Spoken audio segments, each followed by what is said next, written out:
সিনেমার শুরুতে আমরা একজন ব্যক্তিকে শহরের মাঝে নিজের মার্শাল আর্ট প্রদর্শন করতে দেখতে পাই। এই ব্যক্তির নাম উলিন। ছোট থেকেই সে গ্রামেই বাস করেছে, তাই শহরের পরিবেশ তার কাছে একদমই নতুন ছিল। আমরা দেখি একটা বাচ্চা বিভিন্নভাবে উলিনকে নিয়ে মজা করতে থাকে, এমনকি তার সামনে সে টয়লেট পর্যন্ত করে দেয়। কিন্তু এত হেনস্থার পরেও সে সামান্য বিচলিত হয় না। এমন সময় দেখা যায় একদল গ্যাংস্টার ছুটে কোথাও একটা যাচ্ছে। তাড়াহুড়োতে তারা বাচ্চাটার হাতের আইসক্রিমটাও ফেলে দেয়। বাচ্চাটি কাঁদতে শুরু করে, যেটা উলিনের মোটেই ভালো লাগে না। সেই গ্যাংস্টারদের পিছু নেওয়া শুরু করে। আসলে এই লোকগুলো একজন ধনী ব্যবসায়ীকে তাড়া করছিল। তারা এই ব্যক্তিকে মারতেই যাবে, তখনই উলিন এখানে এসে উপস্থিত হয়। উলিন জিজ্ঞাসা করে, তোমাদের মধ্যে কে ওই আইসক্রিমটায় পা দিয়েছিল? আমার এর ক্ষতিপূরণ চাই। তখন একটা লোক উলিনকে মারতে আসলে এক ঘুষিতে সে তাকে অনেকটা দূরে ফেলে দেয়। এরপর তাদের মধ্যে বেশ কিছুক্ষণ ফাইট হয়, কিন্তু উলিন নিজের মার্শাল আর্টের সাহায্যে খুব সহজেই একের পর এক লোককে মেরে জখম করে দেয়। আমরা বুঝতে পারি উলিনের হাতে ও পায়ের মধ্যে অসম্ভব শক্তি রয়েছে। এখন শুধুমাত্র এই স্থানে স্বাভাবিক অবস্থায় ছিল উলিন আর এই ধনী ব্যবসায়ী, যার নাম মিস্টার লি। যেহেতু অজান্তেই উলিন এই ব্যক্তির প্রাণ বাঁচিয়েছিল, তাই সে উলিনকে বেশ কিছু টাকা অফার করে, কিন্তু উলিন কোনো ইন্টারেস্ট না দেখিয়ে সেখান থেকে চলে যায়। এরপর সে যখন বাচ্চাটার কাছে ফিরে আসে, হঠাৎ বেশ কয়েকটা গাড়ি এসে চারদিক থেকে তাকে ঘিরে নেয়। আমরা ভাবি তারা হয়তো খবর পেয়ে বদলা নিতে এসছে, কিন্তু এই মাফিয়া গ্রুপের লিডার তো উলিনের ছোটবেলার বন্ধু। এত দিন পর দেখা হওয়াতে খুশি হয়ে তারা একে অপরকে জড়িয়ে ধরে। নেক্সট সিনে আমরা তাদের দুজনকে একসাথে কথা বলতে দেখতে পাই, যেখান থেকে জানা যায় উলিনের এই বন্ধু মিস্টার জ্যাং একটা নিরাপত্তা সংস্থার প্রধান।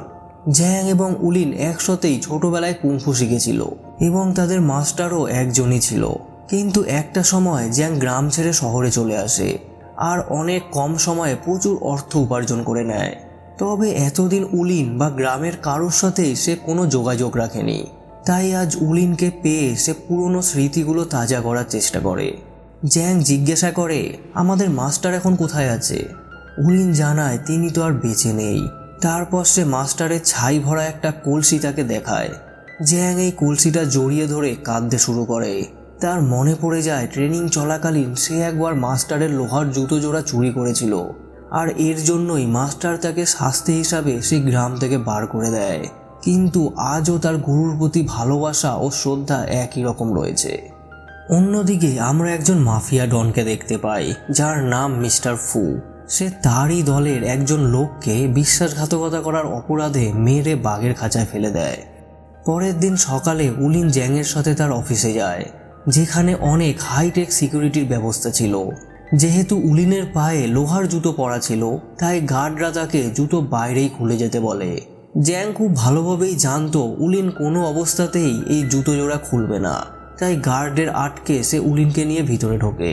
এখানে আমরা সেই ব্যক্তিকে দেখতে পাই যাকে শুরুতেই উলিন গ্যাংস্টারদের হাত থেকে বাঁচিয়েছিল। আসলে সে এখানে তার মেয়ের জন্য একজন বডিগার্ড হায়ার করতে এসছে। জ্যাং তাকে সবচেয়ে শক্তিশালী ও দক্ষ কিছু বডিগার্ড দেখায়, কিন্তু মিস্টার লি যখনই উলিনকে এই স্থানে দেখে তাকেই বডিগার্ড হিসাবে পছন্দ করে নেয়। জ্যাং উলিনকে জানায়, কাল থেকে তোমাকে একটা মেয়ের বডিগার্ড হয়ে থাকতে হবে, তোমার আপত্তি নেই তো? উলিন জানায় তার মাস্টার সবসময় বলতো নিজের শক্তি অপরের ভালোর জন্য ব্যবহার করবে, তাই তার কোনো আপত্তি নেই। জ্যাং বলে, আমি জানি তুমি কুংফুতে অনেক দক্ষ, কিন্তু এখন দুনিয়াটা পাল্টে গেছে, তাই কোনো অসুবিধা হলে তোমার এই ভাইয়ের দরজা সর্বদা খোলা আছে। গাড়িতে যেতে যেতে মিস্টার লি উলিনের কাছ থেকে প্রমিস করিয়ে নেয় কোনো অবস্থাতেই যেন তার মেয়ের ধারে কাছেও কেউ না ঘেঁষতে পারে। এদিকে আমরা মিস্টার লি এর মেয়েকে দেখি একটা নাইট ক্লাবে এনজয় করছে। কিছু ছেলে এসে তাকে উত্ত্যক্ত করা শুরু করে। মিস্টার লি সেখানে এসে এইসব দেখে তাদের আটকানোর চেষ্টা করে, কিন্তু তারা থামে না। তখনই উলিন হিরোর মতো সেখানে চলে আসে আর একে একে সবাইকে মেরে তাদের দুজনকে উদ্ধার করে নেয়। পরের দিন সকালে মিস্টার লি এর মেয়ে ফিফি হঠাৎই উলিনকে এইভাবে দেখে ভীষণ চমকে যায়। সে যখন জানতে পারে তার বডিগার্ড একজন গ্রামের সাধারণ ছেলে, সে তাকে দ্বিগুণ টাকা অফার করে এবং বলে এগুলো নিয়ে এখান থেকে দূরে চলে যাও। তোমার গ্রামে ফেরার টিকিটও আমি করিয়ে দেব। এই শহরের লোকজন খুব ভয়ঙ্কর, আমি না হয় অন্য কোনো বডিগার্ড খুঁজে নেব। কিন্তু উলিন কিছুতেই নিজের প্রিন্সিপালের বাইরে কাজ করবে না। তার ওপর সে মিস্টার লিকে প্রমিস করেছে সবসময় তার মেয়ের ছায়া হয়ে থাকবে। তাই সে ফিফিকে সাফ জানিয়ে দেয়, আমি একবার যে সিদ্ধান্ত নিই সেটা টাকার বিনিময়ে কখনো চেঞ্জ হয় না। ফিফি তো তাকে বন্দুক দেখিয়েও ভয় দেখানোর চেষ্টা করে, তবে তাতে উলিন সামান্য বিচলিত হয় না। পরের দিন সকালে ফিফি আর উলিন একটা শপিং মলে যায়। তারা লক্ষ্য করে কিছু বদমাশ একটা মেয়েকে হেনস্থা করছে। ফিফি হঠাৎ বুক ফুলিয়ে তাদের সামনে চলে যায় আর একজনকে চড় মেরে বসে। তবে ফিফি এখানে মিথ্যে বলে যে উলিন জোর করে তাকে দিয়ে এটা করিয়েছে। কিন্তু মজার ব্যাপার হলো, যখনই লোকটা উলিনকে গিয়ে এই ব্যাপারে জিজ্ঞাসা করে, সে বলে সে তো ফিফিকে চেনেই না, সে তাদের বোকা বানিয়ে চলে গেছে। বদমাশগুলো তো সঙ্গে সঙ্গে ফিফির পিছনে তাড়া করে, কিন্তু উলিন প্রথমে ফিফিকে কোনো সাহায্য করে না। সে চাইছিল ফিফির এবার একটা শিক্ষা হওয়া উচিত। এদিকে লোকগুলো ফিফির আর পিছন ছাড়ছিল না। অবশেষে হাঁপিয়ে গিয়ে ফিফি উলিনের কাছে এসে ক্ষমা চায়, আর এবার উলিন তাদের আটকে এখান থেকে চলে যেতে বলে, আর না মানলে তাদেরও সবার মতো একই অবস্থা হয়। রাতে চোখ বুজে উলিন দেখে তার বাবা তাকে নিয়ে ঘুরতে বেরিয়েছে, আর তারা একটা খাদের সামনে এসে দাঁড়ায়, যেখানে হঠাৎ করে তার বাবা তাকে নিচে জঙ্গলের দিকে ফেলে দেয়। আর এরপরই তার চোখ খুলে যায়।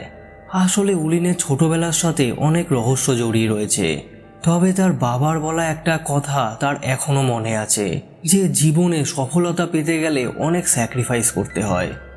এখানেই সিন শিফট হয় আর আমরা মিস্টার ফুকে দেখতে পাই, যে বাঘটাকে খাওয়াচ্ছিল। ফু এবং মিস্টার লি একসময় ব্যবসায়িক পার্টনার ছিল, কিন্তু বিভিন্ন অপরাধমূলক কাজে যুক্ত থাকার জন্য মিস্টার লি তার সঙ্গ ছেড়ে দেয়। আর যেহেতু লি তার সমস্ত গোপন কাজের ব্যাপারে জানতো, তাই ফু তাকে মারতে চায়।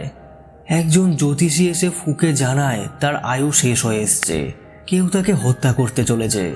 এটা শুনে মিস্টার ফু মোটেই খুশি হয় না, আর রেগে গিয়ে জ্যোতিষীকেই গুলি মেরে দেয়। বেচারা জ্যোতিষী যদি মিস্টার ফুয়ের ভবিষ্যৎ দেখার আগে নিজের ভবিষ্যৎটা দেখে নিত, তাহলে এই যাত্রায় হয়তো বেঁচে যেত। যাই হোক, পরের দিন ফিফি একটা বড় রেস্টুরেন্টে গিয়ে দামি দামি খাবার অর্ডার করে। উলিন তার পাশে দাঁড়িয়ে চারিদিকে নজর রাখছিল। এখন একজন মহিলা ওয়েটার ফিফিকে ওয়াইন সার্ভ করতে গেলে উলিন হঠাৎ তাকে চেপে ধরে। কারণ হিসাবে সে জানায় এই মহিলা তার ক্ষতি করতে চায়, কারণ যে ওয়াইনটা সে ফিফিকে দিচ্ছিল সেটা অনেক পুরনো। আসলে উলিনের এইসব আধুনিক ড্রিঙ্ক বা ওয়াইনের ব্যাপারে কোনো ধারণাই ছিল না। সবার সামনে লজ্জায় পড়ে ফিফি সোজা বাথরুমে ঢুকে গিয়ে উলিনকে গালমন্দ করতে থাকে, কিন্তু উলিন সেটাও তাকে শান্তিমতো করতে দেয় না, তাকে কাঁধে তুলে রেস্টুরেন্টের বাইরে নিয়ে আসে। ফিফি এত হেনস্থার শিকার হয়ে এবারে হাঁপিয়ে উঠেছিল। সে বাচ্চাদের মতো রাস্তায় বসে কাঁদতে শুরু করে। এমন সময় একদল ছেলে এসে উলিনের সাথে তর্কাতর্কিতে জড়িয়ে পড়ে। তাদের মনে হয় উলির মেয়েটিকে উত্ত্যক্ত করছে, আর এই সুযোগেই ফিফি লুকিয়ে সেখান থেকে পালানোর চেষ্টা করে, কিন্তু বেশি দূর সে যেতে পারে না, কারণ কিছুটা যেতেই একটা গাড়ি এসে তাকে কিডন্যাপ করে নেয়। আর এখানে কিডন্যাপার হিসাবে হোটেলের সেই ওয়েট্রেসও ছিল। অর্থাৎ উলিনের ধারণা একদিক থেকে মিলেই যায়। উলিন আর একটুও সময় নষ্ট করে না এবং তার রাস্তায় আসা সবাইকে মেরে গাড়িটার পিছনে ছুট লাগায়। প্রথমে তো সে একটা ব্রিজের ওপর থেকে গাড়িটার ওপর লাফ মারে, কিন্তু গাড়ির ওপর এভাবে ব্যালেন্স ধরে রাখা সহজ ছিল না, তাই কিছুটা গিয়ে সে পড়ে যায়, তবে হাল ছাড়ে না। অনেক দ্রুত গতিতে ছুটে বিল্ডিং এবং মার্কেটের ওপর দিয়ে দৌড়ে গিয়ে ফাইনালি সে গাড়িটার সামনে চলে আসে। এবার সে লাফিয়ে গাড়ির সামনের কাঁচ ভেঙে ভিতরে ঢোকে আর সহজেই কিডন্যাপারদের হাত থেকে ফিফিকে উদ্ধার করে নেয়। ফিফি এবার উলিনের ওপর বেশ খুশি হয়ে যায়। সঙ্গে সে এটাও বুঝতে পারে তার জীবনে সত্যি ঝুঁকি রয়েছে। রাতে উলিন ফিফিকে জিজ্ঞাসা করে, তোমার বাবা তো একজন ব্যবসায়ী, তাহলে তার এত শত্রু কেন? ফিফি বলে, আমি জানি না, তবে আমি ছোটবেলা থেকেই বডিগার্ডদের মধ্যেই বড় হয়েছি। তারা সব সময় আমার স্বাধীনতায় হস্তক্ষেপ করত, তাই আমার তাদের একদম পছন্দ না। তবে তুমি একটু আলাদা আর দেখতেও ঠিকঠাক, শুধু তোমার স্টাইলটা একটু চেঞ্জ করতে হবে। পরের সিনে দেখা যায় মিস্টার ফুয়ের লোক এসে উলিনের বন্ধু জ্যাংকে জানায় তাকে মিস্টার লি এবং তার মেয়েকে হত্যা করতে হবে, আর সে যেন মিস্টার ফুয়ের আদেশ অমান্য করার কথা ভুলেও না ভাবে। আসলে জ্যাংকে যখন গ্রাম থেকে তাড়িয়ে দেওয়া হয়েছিল তখন তার কাছে কিছুই ছিল না। মিস্টার ফুই তখন তাকে আশ্রয় দেয়, যার সাহায্যে জ্যাং আজ এত প্রভাবশালী আর ধনী। নেক্সট সিনে আমরা দেখতে পাই উলিন এক মনে নিজের কুংফু প্র্যাকটিস চালিয়ে যাচ্ছিল। প্র্যাকটিস করতে করতে তার মনে পড়ে জ্যাং আর সে ছোটবেলায় কিভাবে তাদের মাস্টারের থেকে একসাথে মার্শাল আর্ট শিখেছিল। জ্যাংয়ের কথা ভাবতে গিয়ে হঠাৎ তার মনে পড়ে যায় যে লোকগুলো ফিফিকে কিডন্যাপ করেছিল তাদের মধ্যে একজনকে সে জ্যাংয়ের অফিসেই দেখেছে। পরের দিন সকালে উলিন জ্যাংয়ের সাথে দেখা করে, যেখানে জ্যাং তাকে বলে সময়ের সাথে সাথে সবাই চেঞ্জ হয়ে যায়, আর আজ দেখো আমি কোথায় দাঁড়িয়ে আছি। উলিন বুঝতে পারে না জ্যাং এগুলো তাকে কেন বলছে, তাই সে জিজ্ঞাসা করে তুমি আসলে কি বলতে চাইছো, পরিষ্কার করে বলো। জ্যাং জানায় খুব শিগগিরই এই স্টিল ফ্যাক্টরিটাকে সে তার বডিগার্ড ট্রেনিং সেন্টারে পরিবর্তিত করবে, আর উলিনের কাজ হবে সবাইকে ট্রেনিং দেওয়া। সঙ্গে সে এটাও বলে কাল থেকে মিস্টার লিয়ের সাথে কাজ করার তোমার কোনো দরকার নেই। উলিন তার প্রস্তাবে সাফ না জানিয়ে দেয়, কারণ সে মিস্টার লিকে প্রমিস করেছে। এদিকে জ্যাং ভাবে উলিন মিস্টার লিয়ের মেয়ে ফিফির প্রেমে পড়েছে, তাই রেগে গিয়ে তার এতদিনের জমানো সব ক্ষোভ বার করতে শুরু করে। বলে আমি তোমার থেকে অনেক বেশি যোগ্য ছিলাম, কিন্তু মাস্টার আমাকে তাড়িয়ে দিল, আর তার এই আয়রন বুট দিল তোমাকে। কেন? মাস্টার সব সময় মনে করত তুমি শ্রেষ্ঠ। তো চলো আজ তা প্রমাণ করে দেখাও। এখন এরা দুজন প্রথমবারের মতো একে অপরের বিরুদ্ধে ফাইট করা শুরু করে, কিন্তু তারা দুজনেই সমান দক্ষ ছিল, তাই যুদ্ধের কোনো ফলাফল আসছিল না। তবে অনেকক্ষণ এই হাতাহাতি চলার পর উলিন তার আয়রন বুট দিয়ে জ্যাংয়ের ঘাড়ে আঘাত করে। এরপর জ্যাং তার জামার অংশ ছিঁড়ে বলে আজ থেকে তারা দুজনে আর ভাই বা বন্ধু নয়, অর্থাৎ তাদের সম্পর্ক এখানেই শেষ। এরপর থেকেই দেখা যায় উলিন সব সময় উদাস থাকে। এত বছর পর বন্ধুর সাথে দেখা হওয়ার পরেও এত তাড়াতাড়ি সে এই আঘাত পাবে ভাবতেই পারেনি। উলিন ফিফিকে নিয়ে শহর থেকে দূরে একটা হোটেলে আসে। ফিফি জিজ্ঞাসা করে সে কেন এত মনমরা হয়ে আছে। উলিন বলে তোমার সামনে অনেক বিপদ, বড় বড় গ্যাংস্টাররা তোমার ক্ষতি করার জন্য উঠে পড়ে লেগেছে। তবে এর পিছনে আসলে কি কারণ ছিল সেটা উলিন জানে না, তাই সে মিস্টার লিয়ের ফিরে আসা পর্যন্ত তাকে অপেক্ষা করতে বলে। এরপর দেখা যায় উলিন আর ফিফির মধ্যে একটা ভালো সম্পর্ক তৈরি হয়েছে। তারা সমুদ্রের ধারে বেশ ভালো সময় কাটাচ্ছে। উলিন জানায় তার এই জুতো জোড়ার ওজন 50 কেজি, আর গত 8 বছর ধরে সে এটা পরে আসছে, এবং তার মাস্টারের আদেশ মতো আরও 2 বছর তাকে এটা পরে থাকতে হবে। উলিন ফিফিকে কুংফুও শেখানোর চেষ্টা করে, অপরদিকে ফিফি তাকে গাড়ি চালানোর ট্রেনিং দেয়। অন্যদিকে মিস্টার লিকে দেখানো হয় যে এখন গ্যাংস্টার ফুয়ের কবজায় রয়েছে। ফু এখানে লিয়ের কাছে তার বিরুদ্ধে থাকা সমস্ত প্রমাণ জ্বালিয়ে দেয়, আর বলে আমি তোমাকে মারব না, কারণ এখনো তোমাকে তোমার মেয়ের মৃত্যু দেখতে হবে। এদিকে জ্যাং জেনে গেছিল উলিন ফিফিকে নিয়ে কোথায় লুকিয়ে রয়েছে, তবে সে জানে তার দলের কেউই উলিনের মোকাবিলা করতে পারবে না, তাই সে তার লোকেদের লোহার শিকলের ব্যবহার করে উলিনকে পাকড়াও করতে বলে। এখন রাত হলে জ্যাংলি তার লোকেদের নিয়ে উলিনের ঠিকানায় পৌঁছে যায়, কিন্তু যেহেতু উলিন অনেক সতর্ক ছিল তাই আগেই বুঝে যায় বেশ কিছু লোক এখানে গোপনে প্রবেশ করছে, তাই সে ফিফিকে নিয়ে পালিয়ে যায়। কিন্তু জ্যাংয়ের একজন লোক তার সামনে চলে আসে। উলিন তো তাকে মেরে দূরে সরিয়ে দেয়, তবে এর মধ্যেই আরেকজন লোক এসে ফিফিকে তুলে নিয়ে গেছিল। উলিন তাদের পিছু করতে করতে একটা গোডাউনে এসে পৌঁছয়। যে করেই হোক উলিন ফিফিকে বাঁচাতে চাইছিল। সে বুঝতে পারে তার চারপাশে কেউ আছে, কিন্তু তখনই তার পা একটা লোহার শিকলে আটকা পড়ে যায়। আর জ্যাংয়ের এমনটাই প্ল্যান ছিল। উলিনের এই অবস্থার সুযোগ নিয়ে জ্যাংয়ের লোকেরা তাকে ঘিরে মারার চেষ্টা করে। একে তো উলিনের পা বন্দি, তার মধ্যে এতগুলো শক্তিশালী লোকের সাথে লড়াই করা উলিনের পক্ষে একটা চ্যালেঞ্জ হয়ে ওঠে। জ্যাংয়ের কয়েকজন খাস লোক এসে উলিনকে উল্টো করে ধরে তার বুকে লাথি মারতে থাকে, তবে উলিন তাতেও হার মানে না।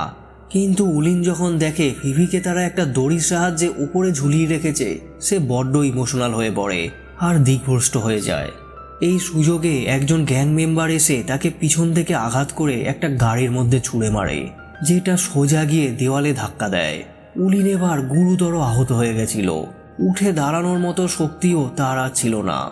তাকে টেনে হিজড়ে জঙ্গলে নিয়ে আসা হয়, জ্যাং দেখে তার ছোটবেলার বন্ধু কতটা কষ্টের মধ্যে আছে, কিন্তু এতে তার একটুও দুঃখ হয় না, বরং সে সামনে গিয়ে উলিনের বুকে সজোরে একটা ঘুষি মারে আর তাকে গর্তের মধ্যে ফেলে দেয়। এরপর তার ওপর মাটি চাপা দিয়ে দেওয়া হয়। ফিপি অসহায়ের মতো দূর থেকে এগুলো দেখে ছটপট করতে থাকে। জ্যাং ভাবে উলিন হয়তো মরে গেছে, কিন্তু তাকে মারা এত সহজ ছিল না। রাতে প্রচুর বৃষ্টি হওয়ার কারণে মাটি অনেক নরম হয়ে গেছিল, আর সেখান থেকে হঠাৎই উলিন বেরিয়ে আসে। সে রাগে দুঃখে চেঁচাতে শুরু করে। তার মধ্যেও এবার প্রতিশোধের আগুন জ্বলছিল, আর সঙ্গে ফিপিকেও বাঁচাতে হতো। লজে ফিরে এসে সে 8 বছর পর প্রথমবার তার এই লোহার জুতো খোলে, আর সঙ্গে চুল কেটে পরিষ্কার হয়ে এক নতুন রূপে আমাদের সামনে ধরা দেয়। প্রথমেই সে যায় জ্যাংয়ের ট্রেনিং সেন্টারে, যেখানে তার সামনে থাকে প্রায় 100 জন ট্রেন্ড লোক। তবে উলিন একটুও না ভেবে তাদের ওপর আক্রমণ করে দেয়।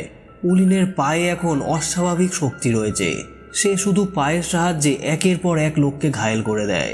শত্রুপক্ষের হাত, বুক, পা যেখানেই সে আঘাত করে সেই অংশের হাড় ভেঙে যায়। এখন সেই স্থানে সুস্থ অবস্থায় দাঁড়িয়েছিল একমাত্র উলিন। উলিন সোজা পুরো কনফিডেন্সের সাথে সামনের দিকে এগোয়, আর যে তাকে বাধা দেওয়ার চেষ্টা করে তারও একই অবস্থা হয়। এবারে সে সেই ঘরে পৌঁছায় যেখানে মিস্টার ফু জ্যাংয়ের সাথে তার অপেক্ষা করছে, আর মিস্টার লি এবং ফিপিকে তারা একটা খাঁচার ভিতর বন্দি করে রেখেছে। মিস্টার ফু বলে, তুমি আমার সামনে দাঁড়িয়ে আছো, মৃত্যুর ভয় নেই তোমার? উলিন তখন তার বাবার বলা কথাটা বলে, যেটা সে বারবার স্বপ্নে শুনত, সফলতা পেতে গেলে স্যাক্রিফাইস করতেই হবে। এরপর সে নিজের হাতের ট্যাটুটা মিস্টার ফুকে দেখায়, আর এখানে আমরা জানতে পারি উলিন আর কেউ নয়, মিস্টার ফুয়েরই ছেলে, যাকে সে ছোটবেলায় পাহাড় থেকে নিচে ফেলে দিয়েছিল। এবারে আমাদের ফ্ল্যাশব্যাকের সিন দেখানো হয়, যখন ফু এবং লি বিজনেস পার্টনার ছিল। কিন্তু ফু একদিন নিজে বাঁচার জন্য একটা মিথ্যে কেসে ফাঁসিয়ে মিস্টার লি এর ওয়াইফকে সারা জীবনের মতো জেলে বন্দি করিয়ে দেয়।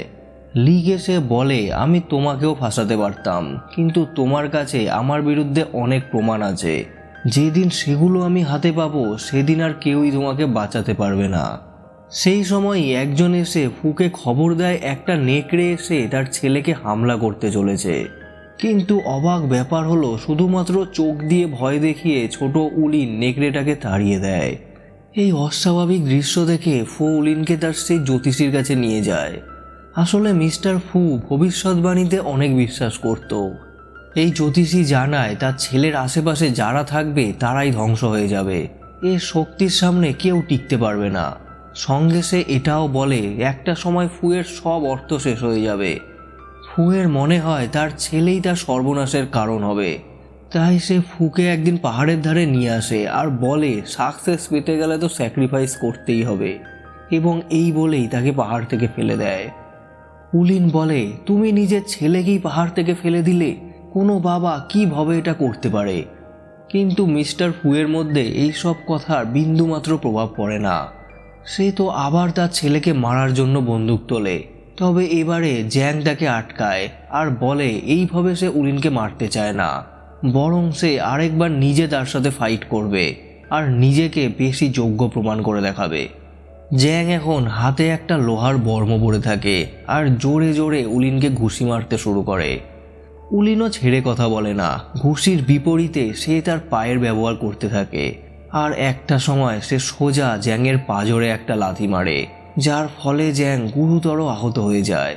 যেহেতু মিস্টার ফুয়ের কাছে জ্যাং এখন অকেজো হয়ে গেছিল, তাই সে তাকেই গুলি মেরে দেয়। তবে মরার আগে জ্যাং উলিনকে বলে সে যেন মাস্টারের এই আয়রন কিকের ঐতিহ্য বজায় রাখে।